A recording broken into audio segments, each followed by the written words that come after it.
नमस्कार दोस्तों, आइए एक बार फिर से आपका स्वागत है दृष्टि एनसीईआरटी क्लास में, जिसमें भी इतिहास चल रहा है और इतिहास में भी हमारा प्राचीन भारत चल रहा है। तो आइए हम एक बार फिर शुरू करते हैं। प्रश्न है, हड़प्पाई नगर शिल्प हड़प्पाई नगर शिल्प के संदर्भ में निम्नलिखित कथनों पर विचार कीजिए।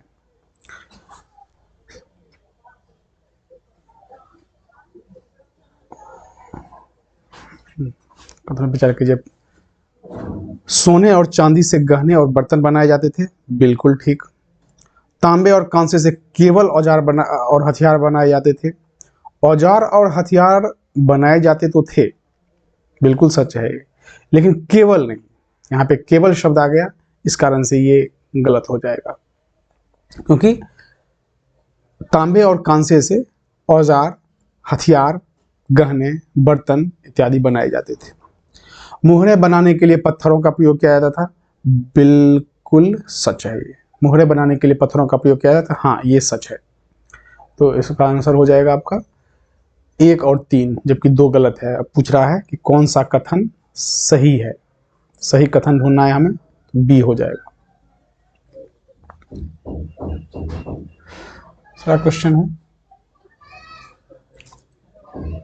सूती कपड़े के टुकड़ों के अवशेष हाँ, सूती कपड़े के टुकड़ों के अवशेष निम्नलिखित में से किस हड़प्पा स्थल से मिला है? सूती कपड़े, ये हो जाएगा आपका मोहनजोदड़ो।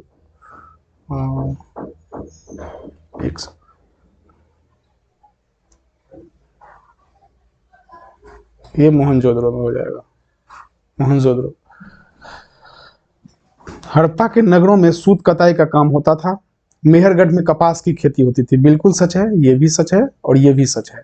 लेकिन हड़प्पा और मेहरगढ़ दोनों अलग अलग स्थल हैं, तो इस वजह से आर जो है वो ए का सही स्पष्टीकरण नहीं होगा। इसका हो जाएगा बी। ए और आर दोनों सही हैं, परंतु आर ए का सही स्पष्टीकरण नहीं है।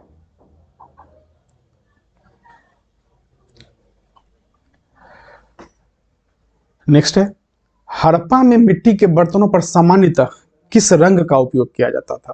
तो हड़प्पा में मिट्टी के बर्तनों पर सामान्यतः किस रंग का उपयोग किया जाता था? ये बोला कलर पूछ रहा है आपसे, तो ये हो जाएगा आपका लाल। तो ऊपरी हिस्से में हमेशा लाल होता था और निचले हिस्से में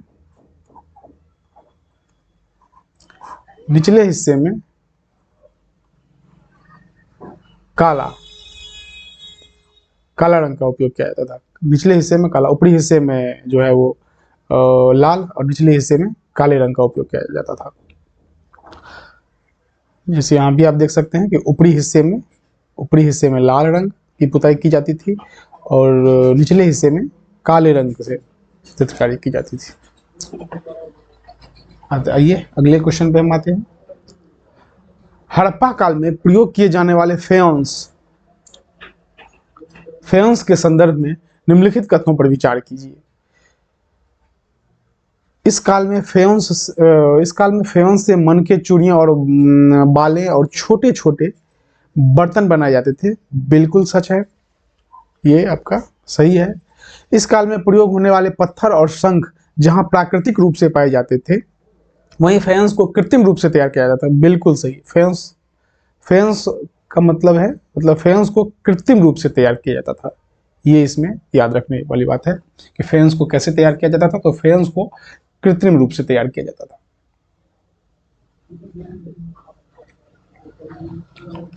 हड़प्पा सभ्यता में लोगों द्वारा किए जाने वाले आयात के संदर्भ में सूची 1 को सूची 2 से सुमेलित कीजिए और नीचे दिए गए कूट का प्रयोग कीजिए।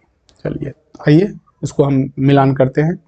आयातित वस्तु और स्थान, तांबा का हो जाएगा खेतरी, बलूचिस्तान, ओमान। तो खेतरी कहाँ पे है? खेतरी हमारे राजस्थान में है। इससे रिलेटेड एक प्रश्न आपसे पूछ रहा हूँ, कमेंट बॉक्स में आप कीजिएगा, इसका जवाब दीजिएगा कि स्वामी विवेकानंद को स्वामी की उपाधि किसने दिया था? हम इंतजार रहेगा कमेंट बॉक्स में आपके उत्तर का। टीन हो जाएगा आपका अफगानिस्तान और ईरान। इसमें अफगानिस्तान है तो हम अफगानिस्तान पर टिक करेंगे। सोना हो जाएगा आपका कर्नाटक, कर्नाटक के साथ साथ अफगानिस्तान भी होता है। बहुमूल्य पत्थर हो जाएगा आपका गुजरात, यानी तांबा राजस्थान, टिन अफगानिस्तान, सोना कर्नाटक, बहुमूल्य पत्थर गुजरात। तो इसका हो जाएगा आपका दो, सॉरी 3, 2, 4, 1, माफ कीजिएगा, 3, 2, 4, 1 इसका आंसर हो जाएगा। याद कर लीजिए एक बार फिर से। तांबा का हो जाएगा राजस्थान खेतरी, टीन का हो जाएगा अफगानिस्तान, सोना का हो जाएगा कर्नाटक, और बहुमूल्य पत्थर का हो जाएगा गुजरात। बहुमूल्य पत्थर का हो जाएगा गुजरात। और याद रखिएगा कि मैंने एक प्रश्न आपसे पूछा है कि स्वामी विवेकानंद को स्वामी की उपाधि किसने दिया, कहां के राजा ने दिया।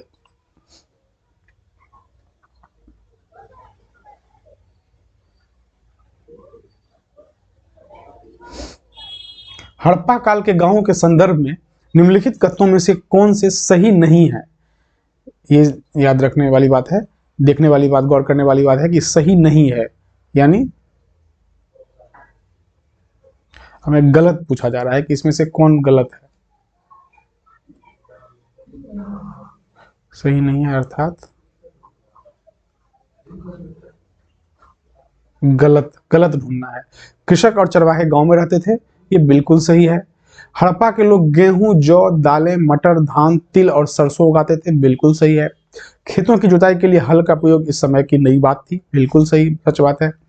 सभी हड़प्पा नगरों में सिंचाई के लिए पर्याप्त जल वर्षा से प्राप्त होते थे, नहीं, ये गलत है। पर्याप्त जल नहीं हो पाते थे वर्षा से। वर्षा इस इलाके में बहुत कम, उस समय हड़प्पा के नगरों में बहुत कम होती थी वर्षा। तो ऐसा माना जाता है कि कभी कभार जो वर्षा होती थी तो उसी से वो लोग जल संचय कर लेते थे और उसका फिर खेती के समय में उसका उपयोग करते थे।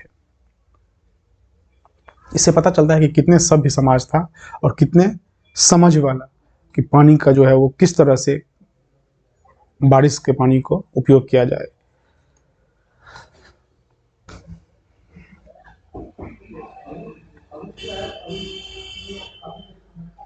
चलिए, सूची 1 को सूची 2 से सुमिलित कीजिए तथा नीचे दिए गए कूट से सही उत्तर चुनिए। ये आपको मैंने पिछले क्लास में करवाया है, आपको अगर याद होगा तो आप खुद से भी कर सकते हैं, इजिली कर सकते हैं, क्योंकि मैं इसको करवाया था और साथ साथ याद भी करवाया था मैं। जैसे हड़प्पा हो जाएगा, तो हड़प्पा किस नदी के किनारे है, रावी नदी के किनारे। तो आपको क्या बताना है, इसके उत्खननकर्ता का नाम कमेंट बॉक्स में बताना, क्योंकि पिछले क्लास में मैंने बताया था। मोहनजोदड़ो सिंधु नदी के किनारे है, इसके भी उत्खननकर्ता का नाम आपको बताना है। कालीबंगा घग्घर नदी के किनारे है, इसके भी उत्खननकर्ता का नाम बताना है आपको। लोथल भोगवा है, भोगवा नदी जो है ये किसकी सहायक नदी है, तो ये साबरमती की, साबरमती नदी की सहायक नदी है। और इसके भी उत्खननकर्ता का नाम आपको बताना है, क्योंकि ये हड़प्पा, मोहनजोदड़ो, कालीबंगन, लोथल सभी के उत्खननकर्ता का नाम मैंने आपको बताया था पिछले क्लास में। आपको याद होगा, उम्मीद करता हूं याद होगा। नहीं भी याद हो तो कोई दिक्कत नहीं, एक बार फिर से जाइए, पुराने वीडियो को देखिए, आप इसको सॉल्व आसानी से कर लेंगे। उसके बाद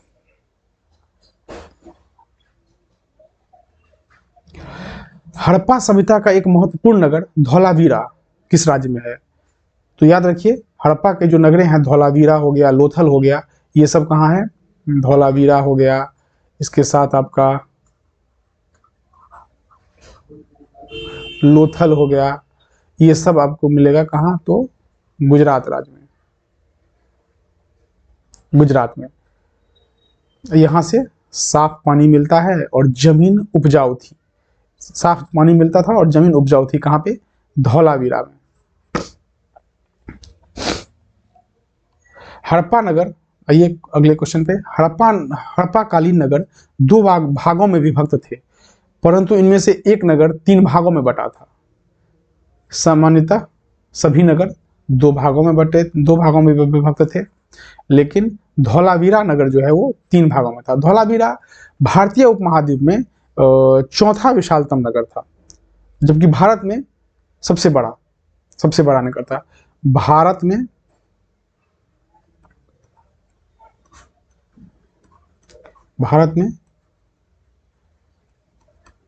सबसे बड़ा और उपमहाद्वीप में चौथा, भारतीय उपमहाद्वीप में चौथा था।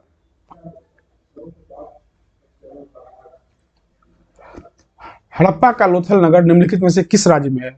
अभी एक दो क्वेश्चन पहले मैंने इसका आंसर बताया है आपको। जहां पे धौलावीरा है वहीं पे लोथल भी है। तो लोथल और धौलावीरा दोनों आपको बताना है ये प्रश्न कमेंट बॉक्स में। और किस नदी के किनारे है और इसके उत्खननकर्ता दोनों आपको बताना है। धौलावीरा और लोथल के बारे में किस राज्य में है, किस नदी के किनारे है और इसके उत्खननकर्ता का नाम, ये सब मैं करवा चुका हूं आपको। आसानी से आप कर लेंगे ये चीज, पूरा उम्मीद है मुझे। लोथल नगर के संदर्भ में निम्नलिखित में से कौन सा कथन सही नहीं है, यानी गलत ढूंढना है। सही नहीं है यानी इनमें से कौन सा गलत है ये बताना है। यह गुजरात में माही नदी के किनारे बसा था। यहीं पर पहला ही आपका ये गलत हो गया, क्योंकि माही नदी नहीं बल्कि भोगवा नदी के किनारे। भोगवा नदी, अब भोगवा नदी किसकी सहायक नदी है? ये हो जाएगी साबरमती की सहायक नदी है। साबरमती की सहायक नदी है कौन? तो भोगवा। यहाँ एक बंदरगाह भी था, बिल्कुल है, लोथल बंदरगाह था। इस नगर में एक भंडारगृह भी था, बिल्कुल सही है। यहां से एक इमारत मिली है जहां मनके बनाने का काम होता था, बिल्कुल सही है। यानी आपका ए गलत हो जाएगा, क्योंकि माही नदी नहीं भोगवा नदी के किनारे है लोथल, और ये साबरमती की सहायक नदी है। यहाँ पे माही नहीं होगा बल्कि भोगवा होगा। हड़प्पाकालीन मुहर और मुहरबंदी के संदर्भ में निम्नलिखित कथनों पर विचार कीजिए।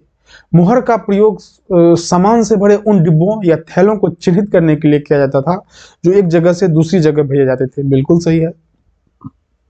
शासक वर्ग द्वारा प्रचलित मुहर को बंद करना मुहरबंदी कहलाता था? नहीं, मुहर को बंद करना मुहरबंदी नहीं कहलाता था। मुहरबंदी उसी का नाम था, जो मुहर जो लगाया जाता था जिसमें मिट्टी से पोत के उस पर मुहर लगाया जाता था, उसी को मुहरबंदी बोला जाता था। उस प्रथा को मुहरबंदी बोला जाता था। क्यों? क्योंकि उससे पता चलता था कि एक जो सामान है उसको पैक करने के बाद मिट्टी पोत के उस पर मुहर लगाया जाता था। तो उससे यह पता चलता था कि एक जगह से दूसरी जगह जब सामान जाता है तो अगर वो वैसा का वैसा है, टूटा हुआ नहीं है, तो इसका मतलब रास्ते में कहीं खुला नहीं है ये। और अगर टूट गया है तो उससे यह पता चलता था कि ये खुल गया है। स्वाभाविक बात है, मिट्टी का पोता हुआ रहेगा, उस पर मुहर रहेगा, जैसे ही वो खुलेगा मिट्टी टूटेगा। तो मुहरबंदी मुहर लगाने की को कहा जाता था, जबकि बंद करने की नहीं। जैसे यहाँ पे दिया गया है कि मुहर को बंद करना मुहरबंदी कहलाता था, नहीं, ये गलत है। तो आपका क्या होगा? सिर्फ एक सही होगा, ए। देखिए यहाँ पे भी है कि गीली मिट्टी पोत कर उन पर मुहर लगाई जाती थी। मुहर की छाप को ही मुहरबंदी अथवा मुद्रांकन कहते थे। अगर छाप टूटी हुई नहीं होती थी तो यह साबित हो जाता था कि सामान के साथ कोई छेड़छाड़ नहीं हुआ है। हड़प्पा सभ्यता के अंत के विषय में विभिन्न विद्वानों के विभिन्न तर्क है। इन तर्कों में निम्नलिखित में से कौन से सम्मिलित हैं? इसमें हो जाता है आपका जंगलों का विनाश, ये बिल्कुल ठीक है। नदियों का सूखना, ये भी ठीक है। शासकों का नियंत्रण समाप्त हो जाना, ये भी ठीक है। इसके अलावा आग लगना भी एक कारण है। तो इसमें हो जाएगा आपका 1, 2 और 3 सही हो जाएगा।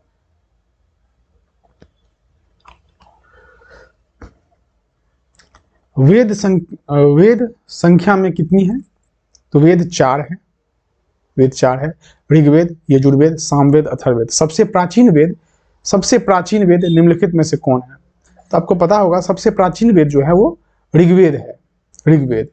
और सबसे बाद का वेद यानी सबसे नया वेद जो है वो अथर्ववेद है। अथर्ववेद जो हो जाएगा सबसे बाद का वेद, बाद का वेद, सबसे बाद का वेद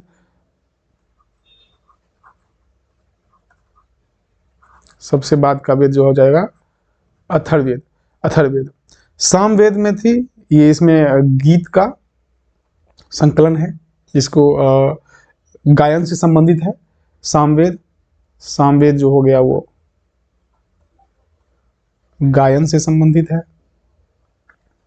यजुर्वेद में भी मंत्रों और श्लोकों का संकलन है। तो ऋग्वेद पढ़ने वाले को क्या कहा जाता है? ऋग्वेद पढ़ने के वाले को कहा जाता है होत्री। यजुर्वेद अध्वर्यु, लिखने में थोड़ा दिक्कत गलत हो सकता है, लेकिन इसका हो जाएगा अध्वर्यु।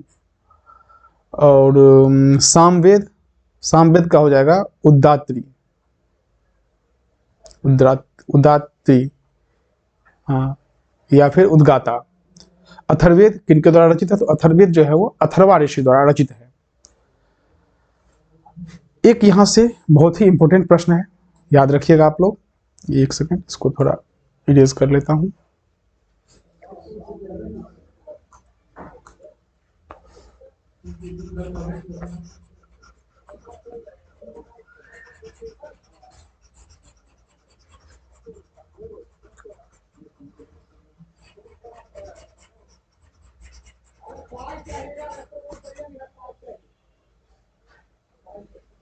चलिए ये याद कर लेते हैं एक बार। आप लोग बताइए, ऋग्वेद पढ़ने वाले को क्या कहा जाता था? बिल्कुल सही, होत्री। यजुर्वेद अध्वर्यु, सामवेद उद्दात्री या उद्गाता। अथर्ववेद किनके द्वारा रचित है? तो अथर्वा ऋषि द्वारा। गद एवं पद वाला वेद कौन सा है? तो गद एवं पद वाला वेद जो है यजुर्वेद है। गद एवं पद वाला वेद यजुर्वेद है। अथर्ववेद में जो है वो एक मंत्र है, एक मंत्र का समूह है जिसको अकल्याणकारी बोला जाता है। कल्याणकारी जो आपका अच्छा चाहता हो, हित, और अकल्याणकारी जिससे आपके ऊपर बुरा प्रभाव पड़ेगा, उसको अकल्याणकारी मंत्र बोला जाता है। तो अथर्ववेद में अकल्याणकारी मंत्र का के रचयिता कौन है? तो अथर्ववेद में अकल्याणकारी, गौर कीजिएगा मैं क्या बोल रहा हूं, अथर्ववेद में अकल्याणकारी मंत्र के रचयिता जो है वो, ये नाम याद रखिएगा, बहुत इंपॉर्टेंट क्वेश्चन है, अंगिरा। अंगिरा इनका नाम था।